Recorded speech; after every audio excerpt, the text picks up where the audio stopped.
Hauntology is a 2020 work by the British writer Merlin Coverley. It examines the way in which past possibilities, fairly recent past promises of greater democracy and more freedom, which were never fulfilled, return to haunt the social, cultural and political landscape of the present day, making it difficult, if not impossible, for us to conceive of a better future. One such period of promise was the early 1970s. The late 1960s had seen the birth of an alternative radical culture which should have borne fruit. Instead, we got the IRA, the winter of discontent, and Mrs. Thatcher. Hauntology was a term devised by the French philosopher Jacques Derrida. In his 1993 work, Spectres of Marx, Derrida claimed that despite the fall of the Berlin Wall, we hadn't seen the end of Marx. He would continually return to haunt us. But the biggest influence on Coverley's thinking is undoubtedly Mark Fisher, an influential theorist from the Department of Visual Cultures at Goldsmiths, University of London, who tragically committed suicide in 2017 at the age of 48.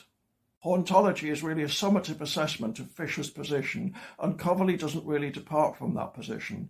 His originality lies chiefly in the large amounts of source material he brings to bear to illuminate it.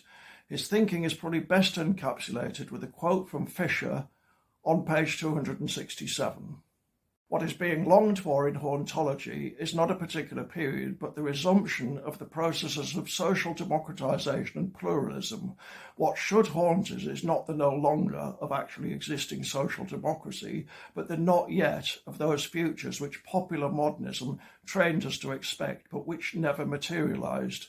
These spectres, the spectres of lost futures, reproach the formal nostalgia of the capitalist realist world. Hauntology is a thought-provoking and intelligent book which deserves a wide readership. I have two tentative reservations. Firstly, scientific progress is a relatively recent feature of human development. For most of the past 200,000 years, we've been living in a condition of stasis. Perhaps it's inevitable that we'll have difficulty coping with the past. Perhaps we're even hardwired for such a thing. Secondly, who's to say what is or was possible? Fisher thought we'd lost the capacity to envisage alternatives to capitalism, but maybe there are no alternatives. Anyway, those are my criticisms. They're probably not worth that much. This is a book that deserves to be read for itself.